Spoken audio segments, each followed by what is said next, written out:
Hey everyone, this is Dr. Drizzle and welcome to Crossing America.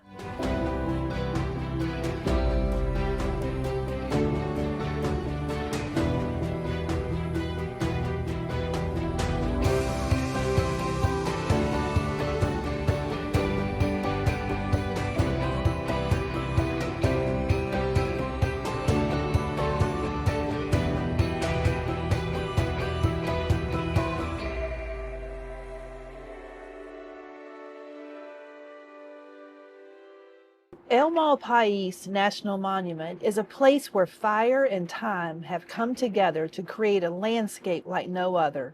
Malpais is a living classroom for science where the forces of volcanism are preserved in astonishing detail.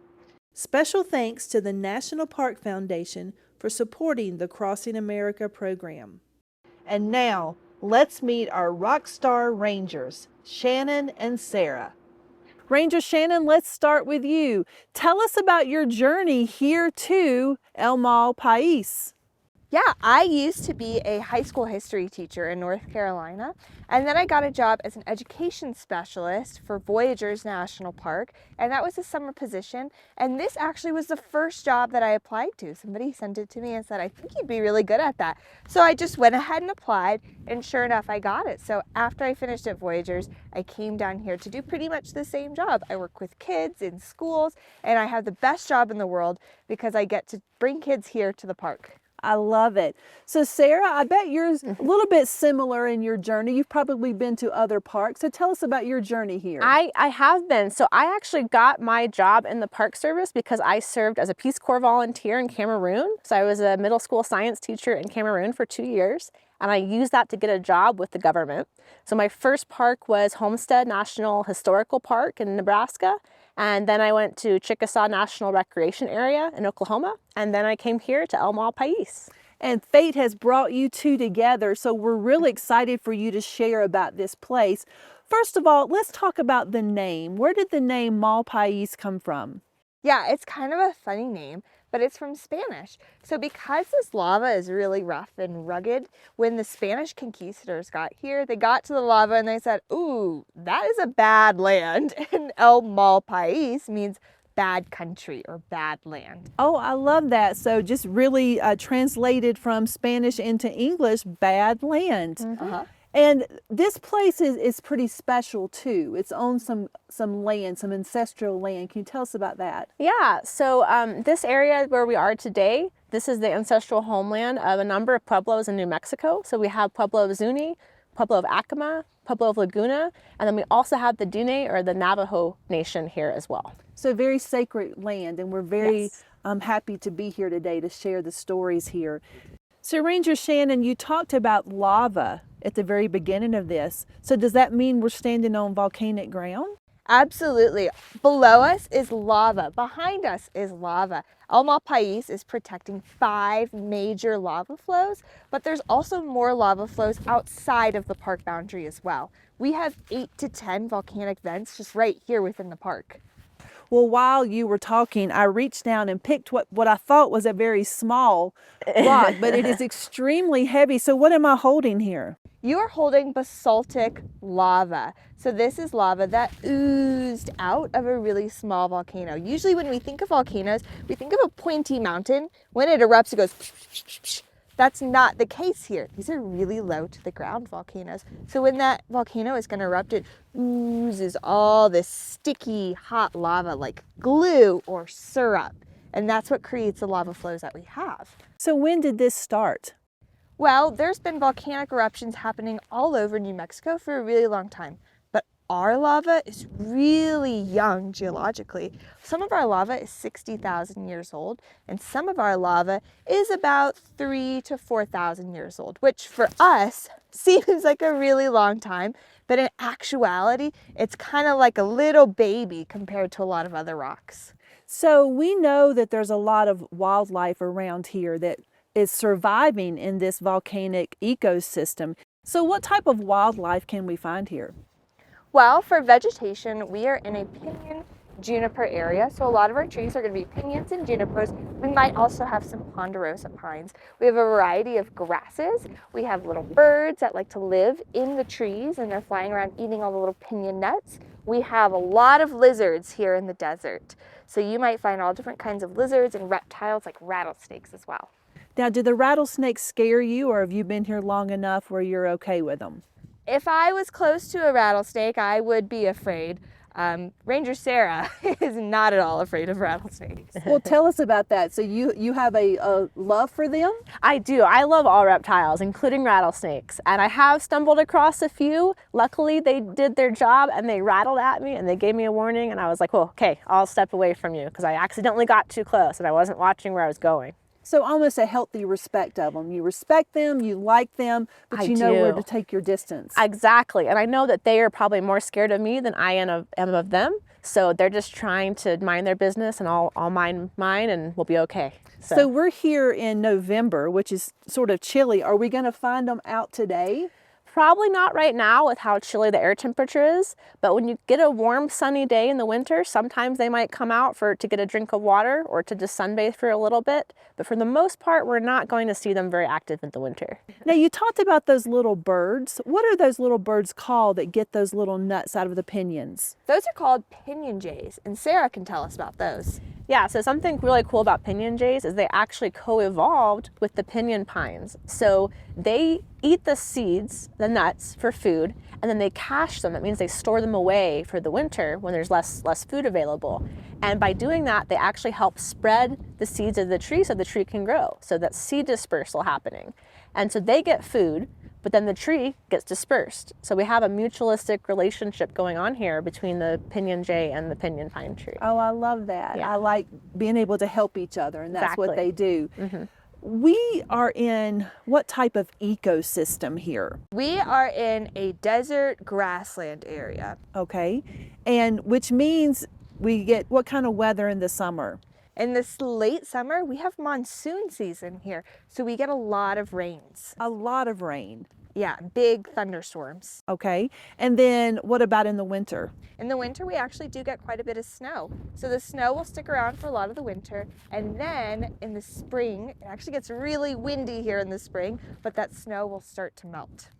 Well, I noticed that as I'm looking around, there looks like there's some places that have been recently burned. Tell us about that area we're in, and then we're going to talk to Ranger Shannon about how she helps with that. Yeah, so the area we're standing in right now, we actually burned a little over a year ago. And after the monsoon rains came, we got some nice vegetation regrowth after the fire.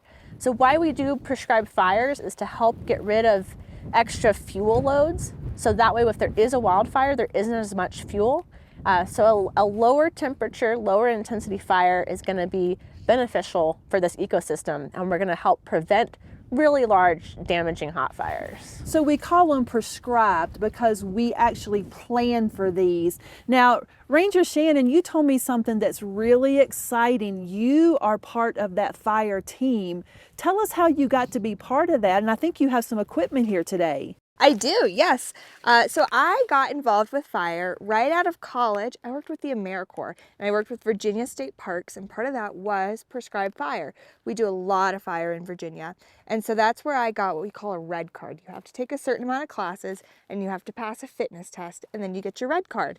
So when I came to the Park Service, I already had the red card because it doesn't expire. Your fitness test you have to redo. And that was something I knew I wanted to be a part of again. I missed doing fire. I really enjoyed it. So when I got here, especially being in the Southwest where fire is a major concern, they were able to allow me to help out with their fire. So I've done both prescribed burns and wildfires here. So I see that you're holding a hat, which is different than your flat hat. Tell me why it's hard. Yeah, this is my helmet. Sometimes things fall. If a tree is on fire or something, it's very easy for branches and other things. We have a lot of chainsaws going during fire, so you have to have a helmet at all times. It's one of the first things that we're going to put on when we get to a fire. I'm going to hold that, and tell me what else you have down there. Yeah, we call these our yellows. Obviously, because it's yellow, but this is our fire shirt. Doesn't matter what the weather is, this shirt must be on top. If it's cold and you want to put on a jacket, you still have to put this shirt on top. It's made out of a special material called Nomex. And so Nomex is more fire resistant. If you catch on fire, it's not going to stop you, but it's going to slow it down. It's kind of similar to what you would see a firefighter in a city wearing. But obviously our shirts, they're a lot looser than a regular firefighter in a city because we're out in the wilderness. We're hiking for a really long time. We could be wearing our gear and hiking around for 10 hours, 12 hours a day. Sometimes we even sleep in this. So I see the blue hat here, and I haven't taken the test yet, but I'm just going to put it on. And you're right, it fits very snug, which makes a lot of sense. When I put it on, though, this fell out. Tell me why I would need a headlamp. Yeah, with wildfire, there's a lot of uncertainty. You don't know how long you're going to be out there. It could be 2 o'clock in the morning or later. Sometimes we're out all night. So you always have to have a headlamp with you just in case, especially if you're on terrain like this, because it's really rocky. You want to be able to see where you're going so you don't get hurt and cause more issues. Let me hold the shirt. And is there anything else you want to show us? Yeah, I have with me, it looks like a regular backpack here. So this is my line bag. This is what we bring out with us on wildfires. It's where we carry all of our equipment. On the bottom is the most important piece of our line bag, which is our fire shelter. And that is kind of like a fitted sheet, almost out of an aluminum foil type of material. And that's going to keep us safe in the event of an emergency. We dig a little hole and we cover ourselves with a fire shelter. So you can't go anywhere near a wildfire without having one of these. This is also where we're going to carry our water and our snacks and sunscreen, anything we might need, because again, we could be out there for over 12 hours. So anything you might need has to be in here. But these things do get really heavy. Our test is 45 pounds to be able to walk with that. My bag usually is a little bit more because I carry a lot of water with me. So are there other women on this team with you? Here at Malpais, as of right now, I am the only female. For some other fires I've been to, there's been about 1 to 2 females per crew. And that's growing because I read recently in Alaska, they were training all women fire crews. So yay women, way to do those jobs. Yeah, it's important to have women out here. Yeah. So I'm going to give you back your shirt. So Sarah, I'm going to hold on to this headlamp because I think this is going to make a connection to something else that we find here. So we've talked about the lava rock. We've talked about the pinyon pine, the jay that picks out the nuts. We talked about keeping this area safe through prescribed burns so we don't have a lot of fuel. But we also have another ecosystem, if you will, to protect. So tell us what we're seeing behind us right now and make sure I don't step off into it. Okay, yeah, behind us we're seeing a trench here, and this is from a collapsed lava tube. So we have lava tubes here in our lava flows, and where they don't collapse, they form caves. So we have over 450 caves in our park, and these caves are all volcanically formed. We don't have any limestone caves like you might have seen at other national park sites. So these are a little bit different, all volcanic. So where they collapse, we have the trench. Where they don't collapse, we have cave ecosystems. And then we might have a transition area in between those two habitats. Well, tell us, this, as we say, is a little bit different than what we've seen at Carlsbad or at Mammoth Cave or even Jewel Cave. I noticed that there's a lot of rocks here. In fact, people behind us are trying to climb down now, which is making me nervous. But when you come and visit these caves and you climb down these lava rocks, what are we going to find inside? Yeah, so our caves here are really special. We actually have, even though we're in kind of an arid environment, we have some skylights, or we have, that's a hole in the top of the cave where the light's coming in. We have some mosses, over like 95 species of mosses grow here, ferns. Some of these plants we only see really far north and down here, so we call them glacial remnants. So they're actually kind of rare species that we find in these caves. Are we going to find rattlesnakes in there? Not so much. A rattlesnake might go in by a cave entrance to catch a rat, but there's not a lot of great snake habitat in there. And if anyone has learned about reptiles before, we know they like to sunbathe. They need that warmth. So these caves are going to be too cold for most reptiles to live in. What else will we find inside there? Yeah, so inside when you have mosses and ferns and you have the bats coming in, and the bats actually produce something called guano, which Guano? yeah, What is that? that is bat poop. And so Okay, that well, we all poop, so we all we got poop. that. And it's really important because the bats are actually bringing nutrients, bringing nitrogen into the cave that wouldn't otherwise be there. So their poop can be fed on by little bacteria, and then we kind of start to go up the food chain. We have little cave crickets, little spiders, other types of invertebrates that are going to live in the cave and feed off of that guano-based ecosystem. Well, the one that we're standing in front of now, and I think they made it down to the bottom, which one is this? Which cave is this? Yeah, so we call this one right behind us, we call it Junction Bridge Cave. So it's there's not much of a cave area, there's just a little bit of darkness. So this one people can go in only because it doesn't have any sensitive resources in it that we're very worried about. Just down the trench over here, there is a cave called Junction Cave that has a big gate over it. And so that's one that we are protecting the hibernating bats in there.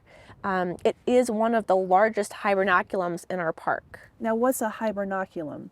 So a hibernaculum is an area where an animal is going to hibernate. In this case, lots of little bats. What type of bats will we find here? That's an excellent question. So we have 14 species of bats that live in our monument. So you won't find all 14 in one cave. They're going to have different preferences as far as temperature and size, and they tend to cluster with their own species and not mix so much. So we have things like Townsend's big-eared bat, we have Mexican free-tailed bats, we have little Myotis bats. So a lot of different variety when it comes to bats. Are you as enamored with bats as you are snakes? I still have a soft spot for snakes, but I love bats too. I think they're both misunderstood animals that people have perhaps irrational fears about. Well, we have a lot of stories about bats and movies about bats, so we're always scared of things that we don't understand. So understanding this is very important. Now, we know that bats across the country are faced with a disease. Can you talk about that disease? Yeah, white nose syndrome. So white nose syndrome comes from a fungus, and that fungus can get on the bats while they're hibernating, and it wakes them up too early. When they wake up, they can't find any food, especially if they're used to eating bugs. In the winter, we don't have bugs here. So it kind of disrupts their whole system. And then because they can't find food and they're really weak because they should be hibernating, then they'll just die. So who is bringing this fungus? People. People. I noticed that when we came into this area, there was a boot washing station that wasn't being utilized now. Is that because you are not letting people in most of the caves? Yeah, so right now the caves in this particular area where we are not open to the public, with the exception of this small tube behind us that doesn't have any bats in it. So again, we're trying to protect the bats not only from the white nose fungus being introduced on someone's shoes or caving gear or clothing, but we also want to not disturb them while they're roosting because they can be really sensitive just to us entering the cave and being near them while they're trying to sleep. Ranger Shannon, you told us something interesting that as of right now, we don't have this white nose syndrome here. Is that correct? That is correct. We've got some bats that have been tested and they're positive, but they don't seem to be infected with it. So right now our steps are preventative. We want to keep our bats healthy here. And you're doing that by several different things, closing off the caves, making sure if people are going to go in them at a later time that they have an area to wash. Now, I have been to Mammoth multiple times in the last 5 years. So I would be one of those people that you probably would ask, are those the same clothes you wore in the cave? Are those the same boots that you had on?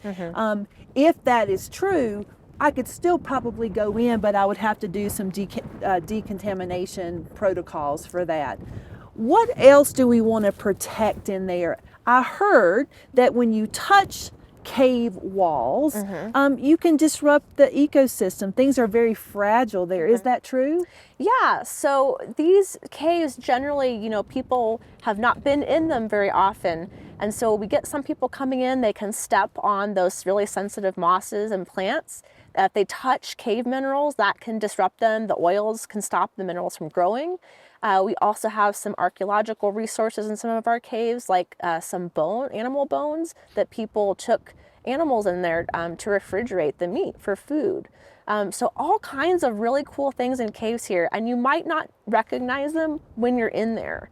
So in order to protect them, we have to make sure people know what to look for and know what areas are safe to walk on and which ones aren't.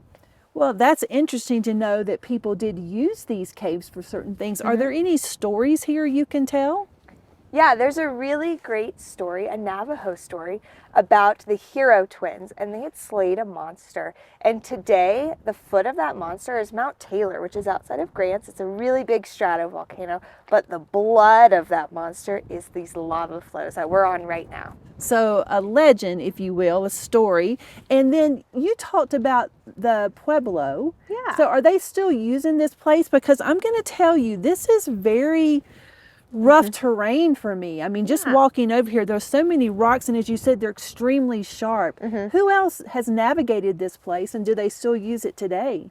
Absolutely. All the Pueblos, all the people live around us, and they live here today, and they still use this land, and they come and visit. Now, as Shannon mentioned earlier, the Spanish, we call this area Malpais because the Badlands, because it was difficult to cross. But ancestral Puebloans actually have numerous footpaths across the lava flows where they were trading with each other and trading with the next door Pueblos. So they made use of this land. They made use of resources like the pinon nuts that grow here. Their ancestors definitely made use of the lava tube caves. We actually do have some lava tubes that have ice in them. Even some have permanent ice year round. And we have found through scientific research that people were actually going in the caves, melting the ice with a little torch in times of drought. So in the past, people have known to go into the caves as a source for water when they can't find any water on the surface. So ice caves, that sounds really exciting. Have you ever been in an ice cave before? I have. Yes, we do have a cave here called Giant Ice, and that one is open to the public. You just have to get a permit. So it seems like there are a lot of things to protect here. So I think we have found our challenge. So kids, we're going to be looking at UN Global Goal number 15, which is life on land. We've learned today that in this place, in this Spanish named Badlands, that we have these caves. And in the caves, we have a fragile ecosystem. We want to protect the walls. We want to protect the ice, the water, the bats, the cave crickets, the rats, the snakes, everything here. So how can we do that? What things could you put in place to help others decide to be good stewards of the places that we live in? So we want you to come up with some ideas, whether it's some protective devices, whether it's new types of boots or boot washers, or equipment that you use to get down the rocks. And then protecting this fragile ecosystem, we want you to take that same idea back to your own communities. What places do you see around you that need your protection? You're going to share this with the parks. You're going to see some information running on the screen right now where you can share your information. I will share it immediately with Ranger Sarah and Ranger Shannon, and they'll share it with their team because we know sometimes the best ideas come from you. Shannon, some advice for kids that want your job someday. Look right in that middle camera. Yeah, I would say just study what you love. There's a place for everybody in the National Park Service. You don't just have to be a scientist. You can be somebody that's interested in history. There's a place for artists, people that make music or paint. Anything that you're passionate about, I would say follow that, and then there's a place for you here. Sarah, anything to add to that? I think Shannon summed it up really nicely. Study whatever interests you, follow your passion, and there's a job for you in the National Park Service. I agree. And we want you guys to put your interests, your passion to work here and possibly in the National Park Service. So thank you so much for joining us today at El Malpais. And I'm going to say that slowly so I can make sure I get that in my head. Let's say it with me. El Malpais National Monument in New Mexico. Thank you so much to the National Park Foundation for their support in this beautiful project that we put together called Crossing America. So on behalf of Ranger Sarah, Ranger Shannon, and myself, we'll see you next time. Bye, guys.